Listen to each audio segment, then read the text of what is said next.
Good morning, students. Welcome to GM Donor Primary Schools. I hope all you are safe at your home and using hand sanitizers regularly and using all the precautions and taking all the precautions to stay safe from COVID-19.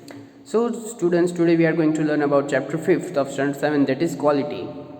Here we can say that can a shoemaker be called an artist? Yes, if he has the same skill and pride in his trade as any other artist and the same respect for it too. Mr. Glisser, a German shoemaker settled in London, is a perfect artist. Read the story to see how he devotes his life to his art. So there is basically a man. He is a German shoemaker and settled in London. So how does he is a perfect artist, and whole story how he devoted his life to his art. So let us go through the chapter. Quality. I knew him from the days of my extreme youth because he made my father boots. He lived with his elder brother in his shop, which was in a small by street in the fashionable part of London. So the author is trying to tell that he know the shoemakers from the extreme youth. Extreme youth means like from a childhood, when you are able to understand the things, who is someone, who is this, who is that, etc. So from extreme youth he know that person because he used to make the boots of his father. So where was his shop? And the shoemaker was staying with his elder brother. Okay, the shoe has a certain quite distinctions. There was no sign upon it other than the name of Glisser Brothers, and in the window a few pairs of boot. The author is trying to tell that. He is describing the shop of the shoemaker, that there is no sign. I mean no sign in the sense there is no board about the name of the owner of the shop or the Glisser Brothers, or there were a few few pairs of boot on a window. Means only like there are 2 to 3 slabs over in the slab in the shop, and there are only 2 to 3 pairs kept.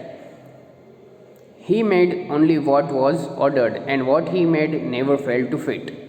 To make such boot as he made seems to me then, and still seems to me, mysterious and wonderful. So the author is telling that he did not keep any ready-made boots in the shop, but what he was making is he was making that the orders which he gets, and whatever he makes never fail to fit. Means the author is telling that the orders which he was taking and was making by making the orders, he never failed to fit it on the customer's fit, and the quality he used to give to customer. It was mysterious and wonderful for the author. I remember well my shy remarks one day while stretching out to him my youthful boot, "Isn't it awful hard to do, Mr. Glisser?" And his answer, given with a sudden smile from out of redness of his beard, had in an art. Okay, so I had in an art means, so you can see that it is quoted in inverted commas, that I had in the art, said with the German accent. So ARDT means it is a German accent of an art, or you can say German spelling for an art. So one day a writer basically asked him about the remarks, shy remarks, I mean, that Mr. Glisser smiled and said, "It's in my blood," you can say, or I had in my art. It was not possible to go to him very often. His boot lasted terribly, having something beyond the temporary, some essence of boots stitched into them. So the writer is telling that it was no use to go regularly to his shop because the boots quality were so awesome, or you can say so best, or you can say so perfect, that it used to last terribly. Terribly means it used to last for too long. One went in not as into most shop, but restfully as one enters a church, and sitting on the single wooden chair waited. A guttural sound and the tip tap of a slipper beating the narrow wooden stairs, and he would stand before one without a coat, a little bent in a leather apron, with the sleeves turned back, blinking as it awkwarded from some dream of boot. So he is basically describing the shoemaker, how the shoemakers was look, how the shoemaker look every time when customer attends the shop. So here is the picture. You can see over that apron, slipper over there, and etc. Whole how the author describes the shoemakers. So it was restful like a church. There is whole silence over the church while you enter, and even you can hear a single sound of a pin that drops down. So the shop of the shoemaker was like a same thing. And I would say, how do you do, Mr. Glacier? Would you make me a pair of Russian leather boots? So writer enters the shops and asks him to make a pair of Russian leather boots. Without a word, he would leave me returning hinges to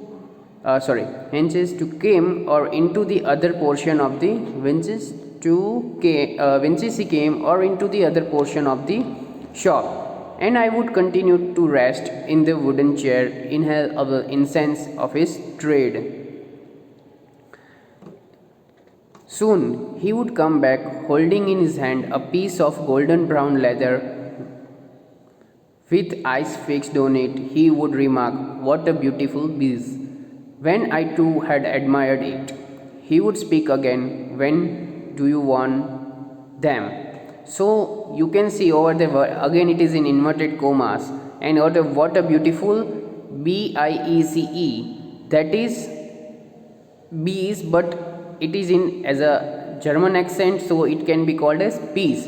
You can see downwards over in the right side, what a beautiful peace. So you can pronounce in a German language, what a beautiful bees. So it is like sound like peace and bees, so you can see that rhyming. And another word in comma, that is when do you want them. So basically you can see that want, W and D. Actually it is W A and T.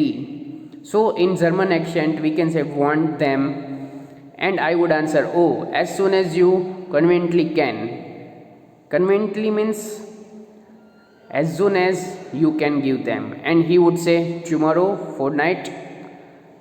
Okay, fortnight, it's not fortnight. Okay. So do oversee, that is again it is inverted comma, so you can see over the downward, fortnight means he can give the shoes by tomorrow, because he makes shoes on the order. Or if he were his elder brother, I will ask my brother. So you can see again there is an inverted comma, and brother is BRUDDER in German accent. Then I murmured, "Thank you." Hope you know the meaning of murmured, means speaking slowly. "Good morning, Mr. Wilson, good morning," he would reply, still looking at the leather in his hand, and as I moved to the door, I would hear the tip tap of his slippers going up the stairs to his dream of boots.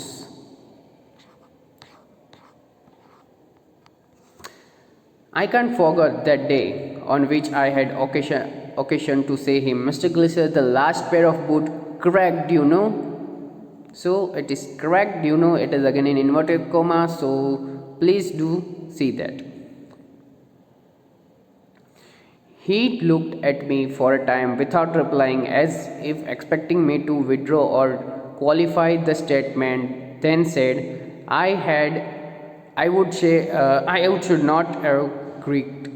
So you can see again it is inverted comma. So you can see on the left side now, I should not have, it should not have cracked. So he is specifically giving a like suffi, that it should not have cracked. He want to explain him what was the problem. It did, I am afraid. You got them with before they found themselves. So again you can say on the left side, you got them went before they found themselves. So please do see in the inverted commas on the left side. I don't think so.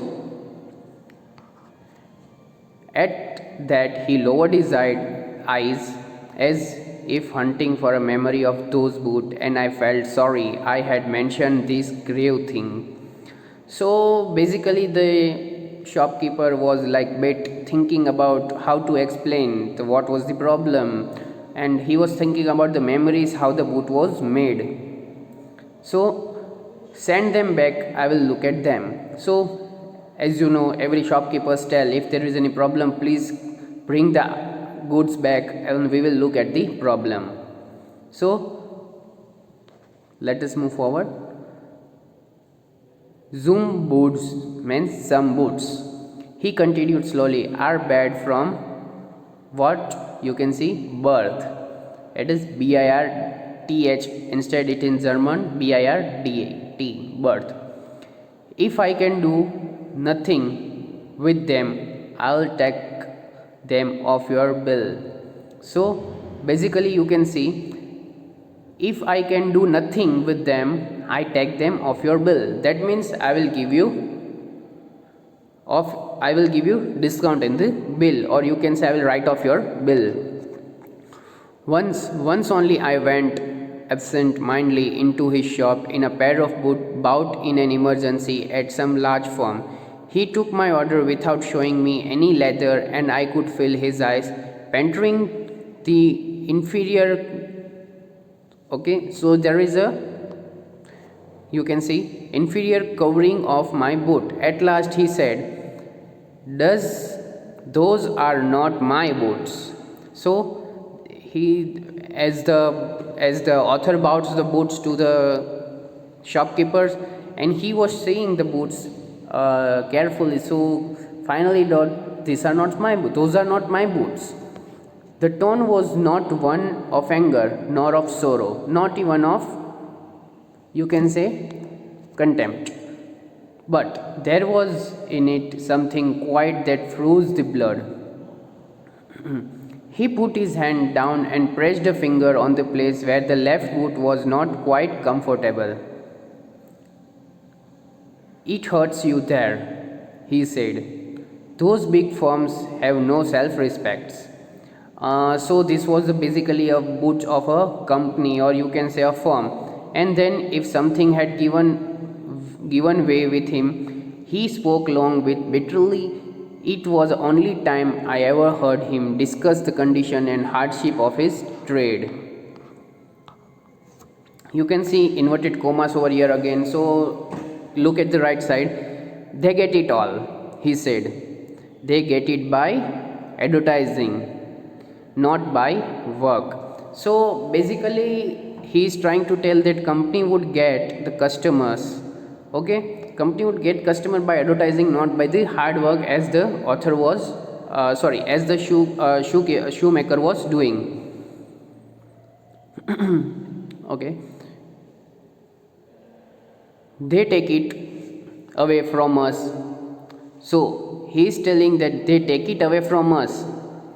Take it away means they take it the customer from us who loves our boots. So basically by advertisement, companies takes away the customer of the shoemakers who loves the shoemaker's boot. so it would be red fit meant it would be comfortable. So please see on the right side, because it is a German language a bit over here, so you will be comfortable by seeing on right side. It come to this: presently I have no work. So in present the shoemaker is telling that I have no work due to these big companies, as they are showing many advertisement but not giving the perfect quality or a work to the customers. Every year it gets less. Every year it gets less means every day by day customers are going to the new companies and purchasing shoes from there, not from the shoekeeper. You will see, and looking at his lean face, I saw the thing I had never noticed before. So here, and looking at his lean face, I saw things I have never noticed before. Bitter things, bitter struggle, and what a lot of greeny hairs that seemed suddenly in the red beard. So it was a bit worry about. Actually, today's time we always prefer online shopping rather than going to nearby shops, and I think that is a bad thing. You should prefer retailer more than online, because the thing is that today's time, if we don't help our own people that are retailers, that is our own, that means they are staying in our area, here are our neighbor people, so we should give them chance to earn by purchasing things from them, not from going online. As best I could explain the circumstance of those ill-omened boots, but his face and voice made a deep an impression that during the next few minutes I ordered many pairs. They lasted longer than ever, and I was not able to go to him for nearly 2 years.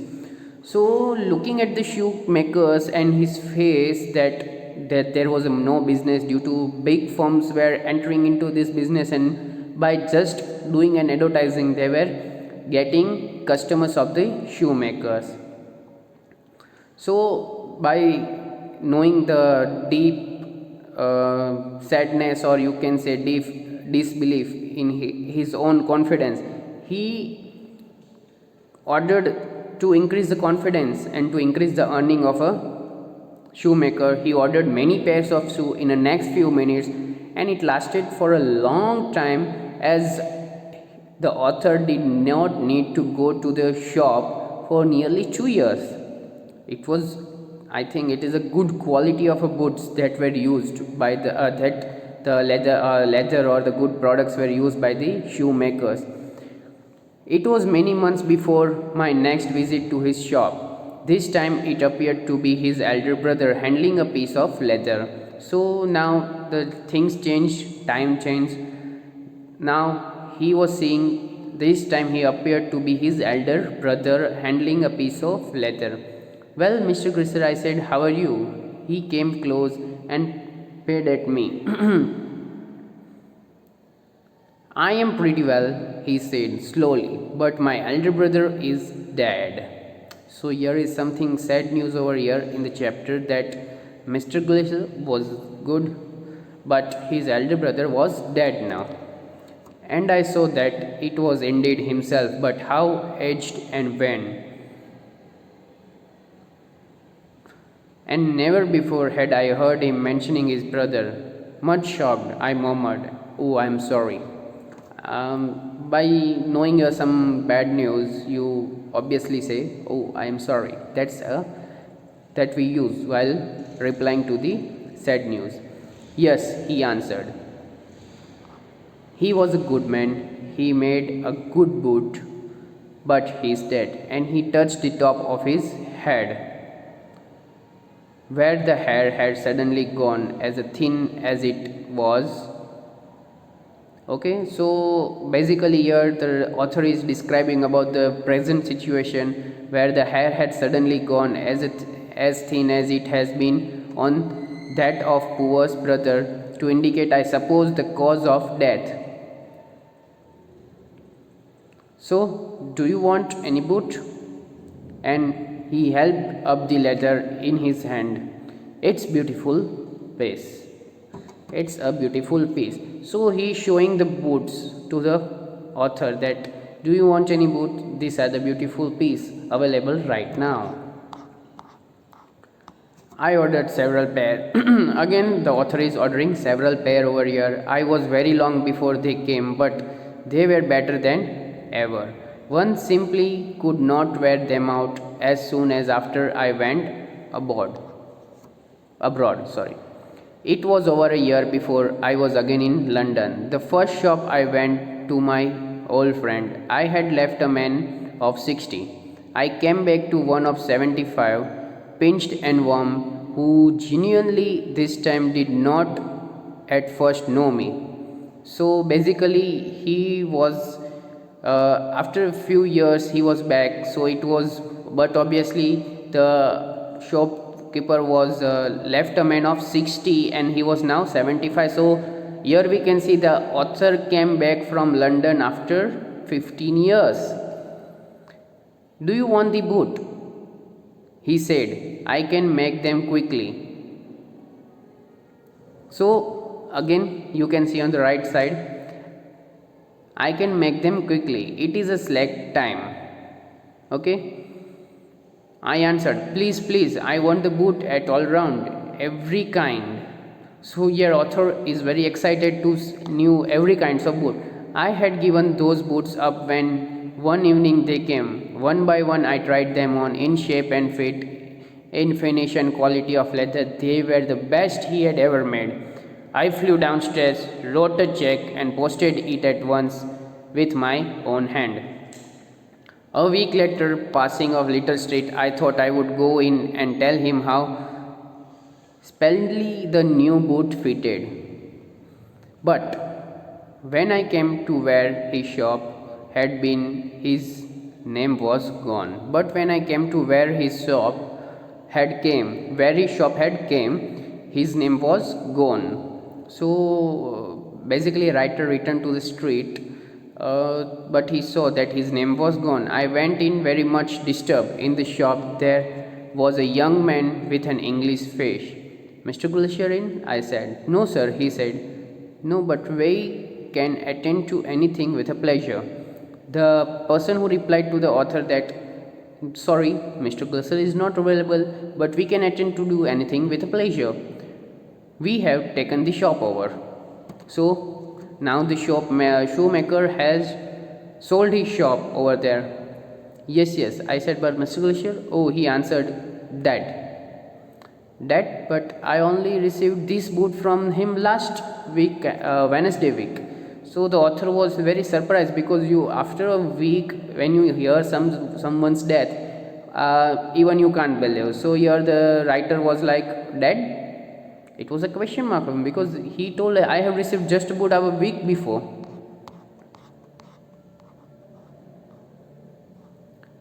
He said, poor old man starved himself. Slow starvation, the doctor called it. You see, he went to work in such a way, would keep the shop on, would not have a soul touch his boot except himself. When he got an order, it took him such a time, people won't wait, he lost everything. And there he did sit, going on and on. I will say that he lost everybody. And then he had sat, going on and on. I will say that for him, not a man in London made a better boot. But look at the competition. He never advertised, would have the best leather too, and do it all himself. Well, there it is. What would you accept with his idea? But starvation. That's maybe a bit flowery, as the saying is, but I know myself he was sitting over his boots day and night. To the very last, you see, I used to watch him. Never gave himself a time to eat, never had a penny in the house, all went in rents and leather. How to live so long, I don't know. He regularly let his fire go out. He was a character, but he had a good boot. Yes, I said he made a good boot.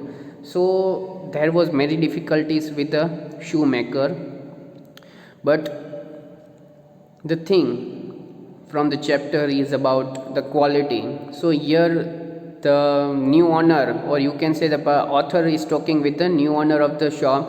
The shopkeeper is telling that a shoemaker was one of the best shoemaker in the town, and he was not doing any type of advertisement, but he used to invest very much in the leather, a best quality leather, a best thing to give to a customer. He never advertised the things to anyone, but due to a huge competition from the companies, he lost everything because he used to pay rents, he used to purchase raw materials to make the boots, but he never had a penny in a house, so never gave a time to eat himself. So it was very difficult life of a shoemaker. But even though with this much of difficulties, a hard time, the shoemaker did not compromise in the quality of the shoe he gave to the customers. So here the main thing is the people's other peoples are telling that he was a character person. Character means he was a good person who never compromised in the quality of the product he gave to the customer. So from this chapter we basically get an idea that we should never cheat to our customer, even though we have how bad times that we are having today, but we should never cheat to our customers or compromise in the products or the quality that we are giving to them. We should every time give a best product, best quality to our customers. Because doing something wrong with others will finally end up doing something wrong with ourselves also, because everyone know world is round. So I hope you get the basic idea about the chapter, and if any doubts we will be solving after school reopen. Please go through the PDFs that we are attaching downwards. Okay, bye bye students, thank you.